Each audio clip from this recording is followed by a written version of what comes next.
and livelihoods are already facing its adverse consequences. Friends, for humanity to combat climate change, concrete action is needed. We need such action at a high speed, on a large scale, and with a global scope. We in India are doing our part. Our ambitious renewable energy target of 450 gigawatts by 2030 shows our commitment. Despite our development challenges, we have taken many bold steps on clean energy, energy efficiency, afforestation, and biodiversity. That is why we are among the few countries whose NDCs are 2 degrees Celsius compatible.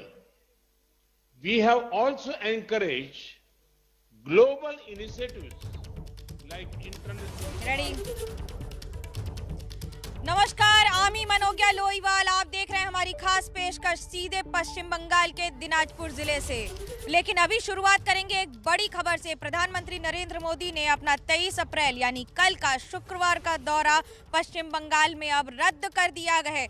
4 जगह प्रधानमंत्री को रैलियां करनी थी, मालदा, कोलकाता, इसके अलावा इलाकों में भी। सीधे बात करने के लिए हमारे साथ अभी जुड़ेंगे हमारे संवाददाता, लेकिन आपको ये भी बता दें कि ये बड़ी खबर क्यों है, क्योंकि अभी तक जितनी भी रैलियां हुई हैं उनमें हजारों की भीड़ रही है। हालांकि इस बार अलग तैयारियों के साथ ये रैली की जा रही थी मालदा में, बाकी सारे इलाकों में भी 500 से ज्यादा लोगों को अनुमति नहीं दी गई थी।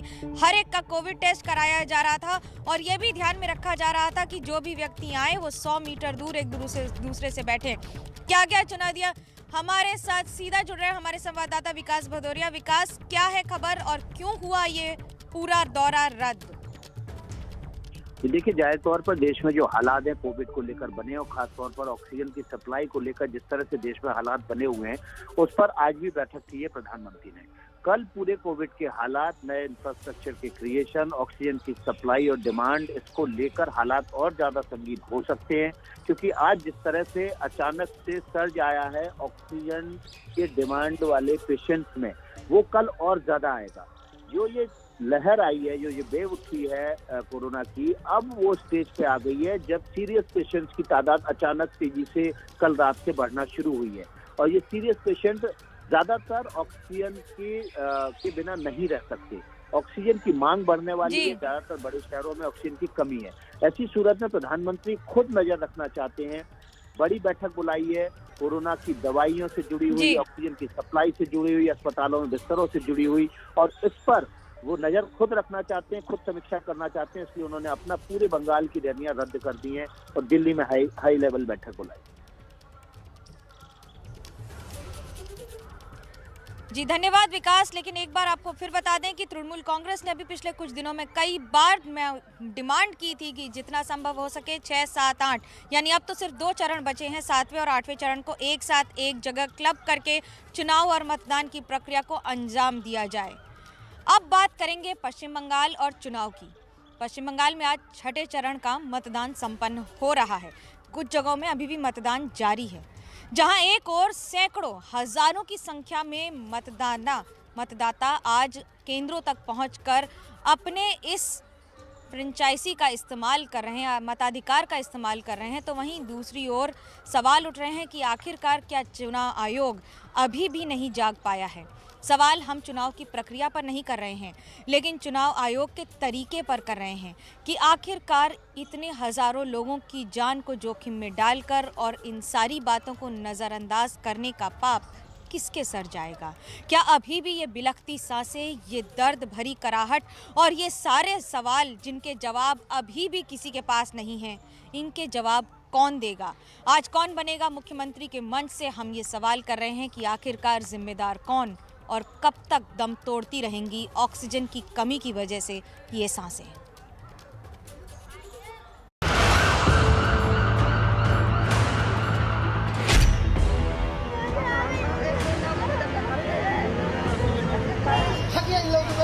करने को तैयार हूँ, लेकिन आज तो करेंगे।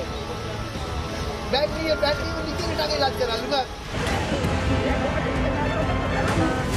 तोड़ती नहीं हूँ, हॉस्पिटल वाले नहीं तोड़े हैं, मैं तोड़ी हूँ। क्यों निकाल रहा मैं यहाँ से?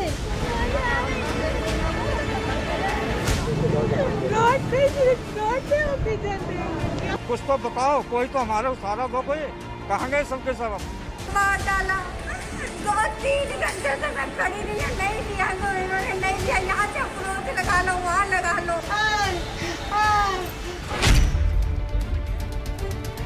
हिंदुस्तान के हर कोने में मौत के हाहाकार की तस्वीर है। देश का नागरिक दहशत में जी रहा है। पहले अस्पताल में भर्ती करवाने के लिए चक्कर काटते हैं और अगर अस्पताल में बिस्तर मिल भी गया तो ऑक्सीजन के सिलेंडर के लिए मोहताज हो जाते हैं। लेकिन विडंबना है कि जब देश में सांसों का आपातकाल चल रहा है, उसी वक्त पश्चिम बंगाल में नई सरकार को चुने जाने का जश्न चल रहा है। पश्चिम बंगाल के 4 जिलों में आज लगातार मतदान सुबह से ही जारी है। इन इलाकों में आज छठे चरण का मतदान हो रहा है। लंबी लंबी कतारें हैं। इस वक्त हम जो है मतदाताओं के बीच में खड़े हैं। एक तरफ जो है पुरुषों की कतार है तो दूसरी तरफ महिलाओं की कतार है। आपको दिखाऊं, बताऊं और ये दिखाने की कोशिश करूं कि बड़ी संख्या में लोग वोट करने आ रहे हैं। ये सरकारें तो बाद में चुनी जा सकती है, लेकिन जिनकी सांसों की डोर टूट रही है वो तो कभी वापस नहीं आएंगे। देश के तमाम राजनीतिक दल और चुनाव आयोग दोनों यूपी के सुल्तानपुर से आई इस तस्वीर को देख लीजिए।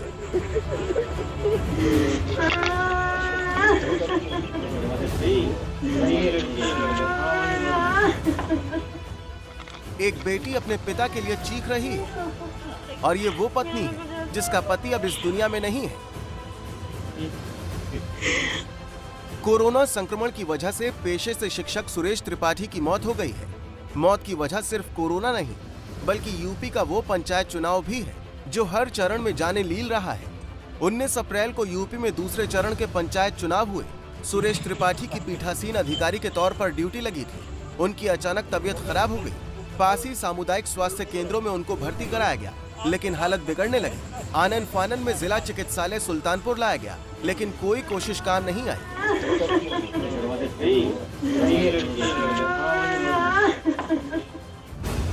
सुरेश त्रिपाठी की मौत हो गई। सुरेश त्रिपाठी की 3 बेटियां और एक बेटा है। पूरा परिवार मौत से सदमे में है और उस सिस्टम को कोस रहा है जिसने उनसे सब कुछ छीन लिया है।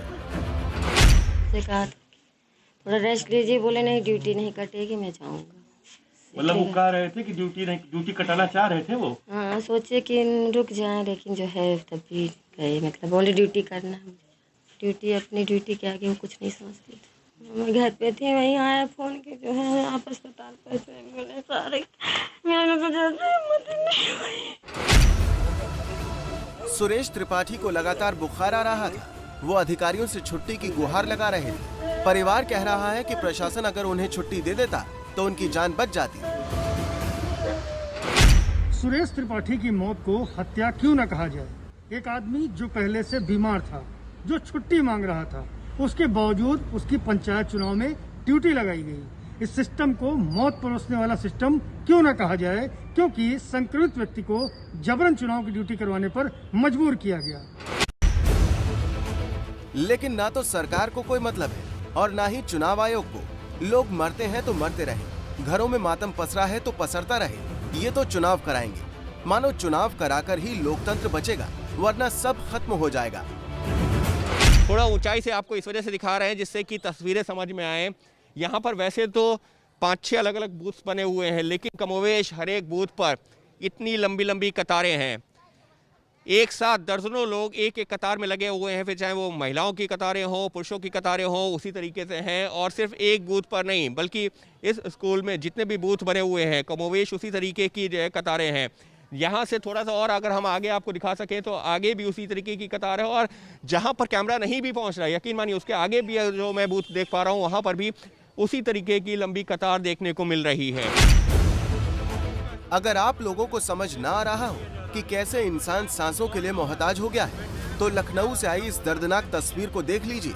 तस्वीरें परेशान करने वाली हैं, लेकिन इसे दिखाने के पीछे हमारा मकसद देश को ये बताना है कि बीमार अस्पताल पहुंचता है, लेकिन ये सिस्टम इतना नाकारा है, इतना बदहाल है कि ना तो बेड दे पाता है, ना ऑक्सीजन, और इनके रहनुमा जनता से कहते हैं कि हालात काबू में है। ऑक्सीजन सिलेंडर देने के बाद भी एडमिट नहीं कर रहे थे, वेंटिलेटर नहीं दे रहे, बेड नहीं दे रहे, कुछ नहीं दे रहे। बाहर यहाँ लोग बोलते हैं कि ऑक्सीजन सिलेंडर है, लेकिन अंदर बोलते हैं ऑक्सीजन सिलेंडर नहीं है। बहुत परेशान किया इन्होंने, हमारा बंदा चला गया कोविड से। और केजरीवाल सरकार क्या बोल रही है, सब जगह अरेंजमेंट है, सब जगह अरेंजमेंट है। हम बैठकर हॉस्पिटल भी गई, मैक्स भी गई, सब जगह गई, किसी ने एडमिट नहीं करा, किसी ने एडमिट नहीं करा मेरी माँ को। क्या फायदा ऐसी सरकारों का। राज्यों के नाम बदल रहे हैं, लेकिन हर कोने में मौजूद शमशान घाट में एक जैसा ही मंजर है। शव इतनी ज्यादा तादाद में आ रहे हैं कि अंतिम संस्कार के लिए भी लंबी लाइन लगी है। क्या कभी हिंदुस्तान ने कल्पना की थी कि शमशान घाट में मुखाग्नि के लिए भी लाइन लगाकर इंतजार करना पड़ेगा? हालात बद से बदतर हो चुके हैं। ये शमशान घाट की तस्वीरें आप देख रहे हैं, जहां पर एम्बुलेंस को घंटों तक इंतजार करना पड़ रहा है। ये बनशंकरी क्रेमेटोरियम की तस्वीरें हम आपको इस वक्त दिखा रहे हैं, जहां पर अगर हम आपको गिन कर दिखाएं तो 1 2 3 4 5 6 7 8 9 10 11 12 13 14 और ये जो आंकड़ा है वो लगातार बढ़ता जा रहा है। स्विच आप देखिए, प्रशासन साहब देख लीजिए, डॉक्टर साहब स्विच ऑफ कर दिए। यहाँ कुत्ते लोग भर्ती नहीं है, यहाँ इंसान भर्ती है। देश में जिस तरह के मौजूदा हालात हैं, जिस तरह देश की स्वास्थ्य व्यवस्था वेंटिलेटर पर है, भगवान न करे किसी को अस्पताल जाने का मुंह देखना पड़े, क्योंकि बीमार को लेकर परिवार डॉक्टर के पास दौड़ता है और डॉक्टर नहीं मिलता तो बस लाचारी होती है, जैसी यूपी के प्रतापगढ़ के इस वीडियो में दिखाई और सुनाई दे रही है। कोई डॉक्टर है देखने वाला? कहाँ चले गए? सब मर गए हैं।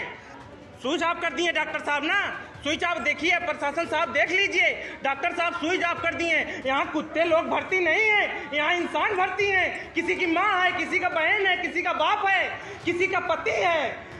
ऐसे किया जाता है, ऐसे इलाज होता है। किस काम के प्रशासन है यहाँ? किस काम का डॉक्टर है बताओ? 5-5 मिनट में 20-20 लहासें निकल रही है, कोई डॉक्टर देखने वाला है? उत्तर से लेकर दक्षिण तक कोरोना वायरस से कांप रहा है देश। कर्नाटक के बीदर की तस्वीर देख लीजिए। सड़क किनारे जो लोग जमीन पर लेटे हुए हैं, ये तीमारदार नहीं बल्कि मरीज हैं, जिन्हें अस्पताल में जगह नहीं मिली है। ये अस्पताल से भीख मांग रहे हैं कि बिस्तर मत दो, खुले आसमान के नीचे ही इलाज कर दो, लेकिन बचा लो।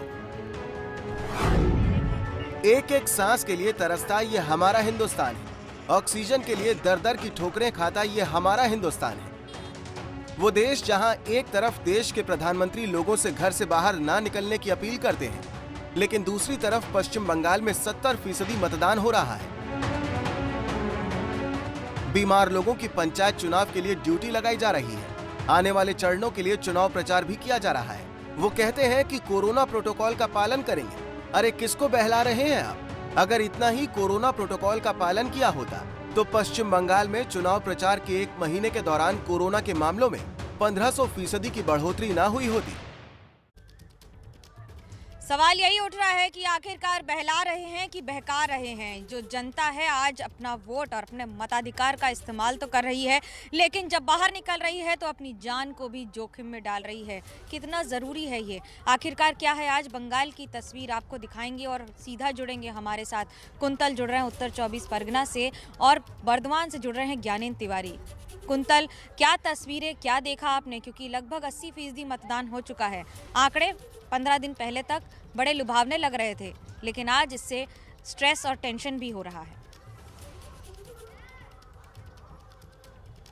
जी बिल्कुल मनोज्ञा, देखिए सुबह सुबह मुझे लगा था आंकड़ा शायद 85% से पार हो जाएगा, क्योंकि सुबह जितने भी बूथ्स में मैं गया था, चाहे वो हाबड़ा विधानसभा सीट हो या फिर अशोकनगर, गाईघाटा जैसे उत्तर 24 परगना के अलग अलग जगहों पर, लेकिन जितना भी दिन आगे बढ़ा मैंने देखा कि जो टर्नआउट है काफ़ी कम हो गया।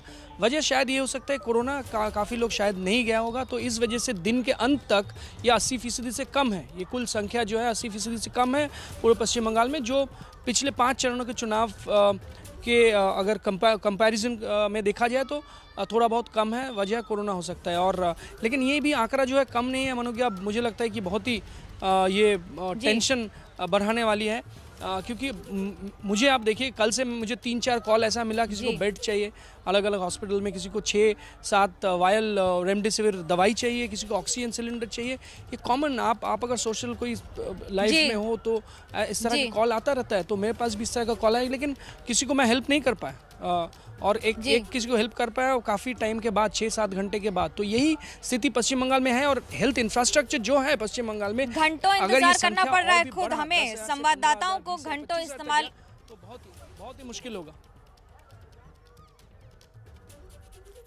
तकलीफदेह हैं ये आंकड़े। 50,000 टेस्ट हो रहे हैं बंगाल में, 10,000 से ज्यादा मामले हो रहे हैं। चिंताजनक हैं ये आंकड़े ज्ञानेंद्र। लेकिन इन आंकड़ों के साथ जब आप आज वोटिंग के आंकड़े देखते हैं तो क्या देखा और क्या समझा? वर्धमान में मानो क्या 82% 5 बजे तक मतदान हुआ है, तो बहुत कम तो नहीं है, लेकिन हाँ जिस तरह से ओवरऑल आंकड़ा है उसके हिसाब से जो पूरा 4 जिलों में अगर 43 सीटों में देखें तो वो पहले के मुकाबले कम है। ये तो कुंतल ने बता दिया। मैंने जो देखा कि जिस तरह से कोरोना की बात हो रही है, बात ये भी होना चाहिए मनोज्ञा कि जब आज हम जहाँ मतदान केंद्रों में गए तो वहाँ पॉलीथीन का ग्लव्स भी दे रहे थे हर लोगों को। मतलब ये एहतियात बरता जा रहा है, ये सावधानी बरती जा रही है, और बहुत लंबी लंबी लाइन आ रही है, बहुत लंबे लोग बड़े पैमाने पर उत्साहित होकर मतदान करने आ रहे हैं। तो निश्चित तौर पर कोरोना का खतरा तो है, सावधानियां भी बरती जा रही हैं, लेकिन ये कहना सही होगा कि दूरी तो मेंटेन नहीं ही हो पा रही है। दूसरी बात आज की जो यहाँ के जनरल ऑब्जर्वर हैं उनको मैंने देखा कुछ बूथ में कि वो पैदल मार्च कर रहे हैं। कुछ जगह से घटनाओं की खबर आ रही थी, तो पी दयानंद जो कि यहाँ के जनरल ऑब्जर्वर हैं वो खुद ही निकले थे और गली गली लोगों को कह रहे थे कि आप लोग आइए वोट डालने के लिए, कोई दिक्कत नहीं। तो इस तरह की चीज़ें कुल मिलाकर दिखाई दी। कोरोना का खतरा है, निश्चित तौर पर इससे इंकार नहीं किया जा सकता। मनोज्ञा जी ज्ञानेंद्र, एक ऐसा खतरा है जो अभी तक टला नहीं है। हम आपसे भी इल्तिजा करेंगे कि आप सुरक्षित रहिए, घर पर रहिए, मतदान का इस्तेमाल करिए, लेकिन बहुत सारी बातों का ध्यान में रखकर भी। रुक रहे एक छोटे से ब्रेक के लिए, और ब्रेक के बाद बताएंगे कि आखिरकार आज ममता बनर्जी ने ऐसा क्या कहा जो आपको चौंका देगा। देखते रहिए एबीपी न्यूज़, आपको रखे आगे। स्वागत है आपका कौन बनेगा मुख्यमंत्री में। सीधे दिनाजपुर जिले से आज पश्चिम बंगाल के 4 जिलों में मतदान की प्रक्रिया संपन्न हो रही है, लेकिन वहीं दूसरी ओर पूरे देश में अगर चिंताजनक स्थिति है तो वो है कोरोना की। एक और जहां पर बार बार आवाज उठ रही है कि ऑक्सीजन की सप्लाई कब बढ़ेगी, तो वहीं दूसरी ओर राज्य सरकार और केंद्र सरकार के रिस्पॉन्स को देखकर सवाल भी खड़े उठ रहे हैं। एक बात अभी जो सबसे चिंताजनक है वो ये कि कोरोना के आंकड़े बढ़ रहे हैं और ऑक्सीजन की सप्लाई घट रही है।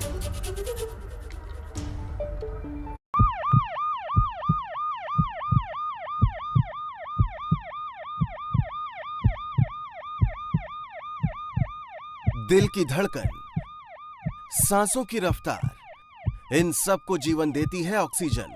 कायर कोरोना वायरस जब घात लगाकर दम घोंटता है तो जिंदगी की डोर जोड़कर रखती है ऑक्सीजन। लेकिन हालात ऐसे हैं कि अब दिल्ली एनसीआर समेत पूरे देश के अस्पतालों में ऑक्सीजन का कोटा घटता जा रहा है और मरीजों की जिंदगी पर खतरा बढ़ता जा रहा है। ऑक्सीजन को लेकर दिल्ली में त्राहिमाम मचा हुआ है। सुबह सवेरे का वक्त है और इसी वक्त से ही अस्पतालों के बाहर जो लाइनें शुरू हो जाती हैं, चाहे मरीज को लेकर इमरजेंसी में एडमिट कराने के लिए हो या फिर कोविड की जांच को लेकर हो, अस्पतालों के बाहर हाल बिल्कुल भी अच्छा नहीं है। इस वक्त दिल्ली के LNJP अस्पताल के बाहर मैं मौजूद हूँ और यहाँ पर सुबह का वक्त है और एक पेशेंट को एम्बुलेंस के अंदर ऑक्सीजन दी जा रही है। एम्बुलेंस के अंदर ऑक्सीजन इसलिए दी जा रही है क्योंकि जब परिजन यहाँ दिल्ली के राम मनोहर लोहिया अस्पताल अपने मरीज को लेकर पहुंचे तो वहाँ पर जांच नहीं की गई, देखा नहीं गया। सिर्फ ये कहा गया कि इनको ऑक्सीजन की ज़रूरत है, ऑक्सीजन दीजिए, और ये भी कहा गया कि यहाँ पर ऑक्सीजन अवेलेबल नहीं है, आप कहीं और लेके जाइए। जब दिल्ली के LNJP अस्पताल लेके आए तो यहाँ पर यकीन मानिए कि यहाँ पर अभी ना डॉक्टर ने देखा है, ना ही अभी एडमिशन का कुछ सिलसिला जो है वो शुरू हो पाया है, ना ही अभी एडमिशन की कोई उम्मीद परिजनों को नजर आ रही है। घंटा पहले मिले, परेशान थे, सांस नहीं आ रही थी इनको, कि ऐसा है भैया कुछ देर के लिए लगा दो, 1 घंटे के लिए लगा दो। मैंने कोई बात नहीं, आप लिटाओ अंदर। इनको लिटा के ऑक्सीजन लगा दिया है, किसी की तो जान बचे।